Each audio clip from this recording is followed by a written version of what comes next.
The quick selection and magic wand tools allow you to quickly select areas of like colored pixels. It's a great way to select an image very quickly.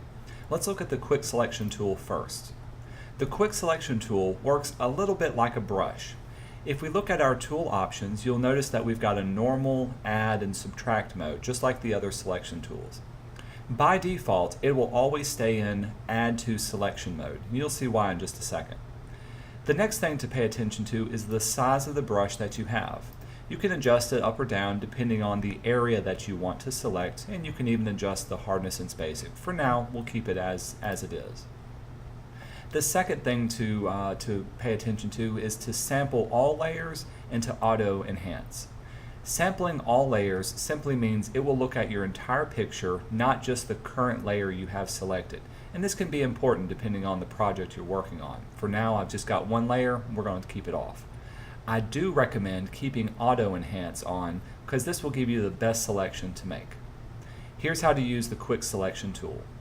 With this brush, I can click and drag, and you can see the computer is quickly picking up on like pixels that I roll over. So as I rolled over the yellow, you saw it selects the yellow. Once I got into the red area, it started selecting the red. So if I wanted to add on to it, it's simply a matter of clicking and dragging over the area, and very quickly I can add on and make this selection. It would take me a long time to do this with a lasso tool. If I need to erase away from a specific area, simply hold down your Option key and click, and you can see it starts to clean up those edges as well. When I do let go of my mouse, it'll think about it for just a few seconds. This is the auto enhance, enhancing my selection to make sure the edges are nice and smooth. If I adjust my brush size, say making it a lot larger, you can see my brush is now much bigger. There's a great one. Now when I click, it'll sample a larger area of pixels, and I'll be able to select things even faster. Do be careful though that if I was to accidentally go over the edge of this petal, you can see it starts to select the outer portion of whatever I didn't need. This is where you would choose a smaller brush, hold down your Option key, and start erasing away the area that you don't want. I'm going to deselect this now and show you how to use the Magic Wand tool.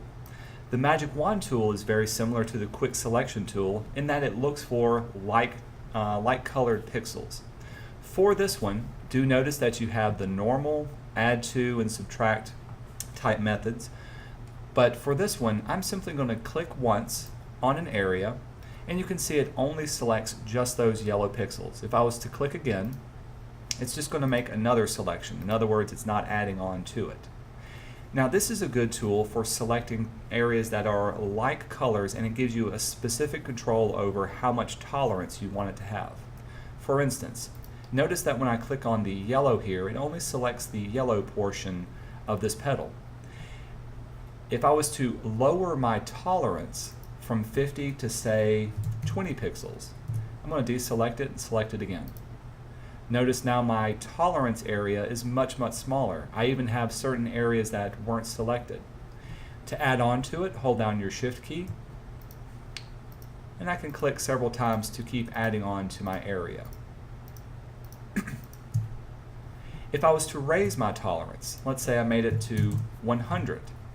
Now when I click, it selects a much larger area, getting down into some of the oranger areas. Let's make it really big. Let's go 200%. Now when I click, you can see it's reaching out a lot larger area. This is because it's looking at all the pixels that are around the area that I selected and trying to find them within a tolerance of 200. In general, I like to keep my tolerance between 30 and 50.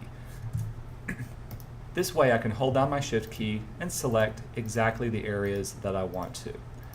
Using both the Magic Wand and the Quick Selection tool together will help you quickly select like areas of your project to work in. The final thing to remember about this is that you should have anti-alias always turned on. It's just the best practice.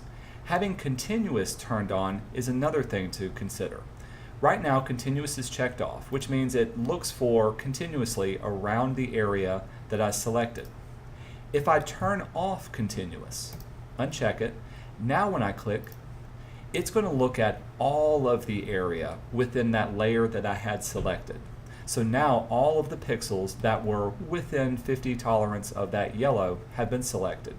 Of course, I can hold down my Shift key and keep adding on to it, and it adds on more of that selection. So continuous being checked will only select that certain area continuously. Unchecked will look at the entire layer and select all of it. If I was to click on the red, all of the red is selected now as well. And just like the other one, you can sample multiple layers by having sample all layers turned on if that's what your project does require.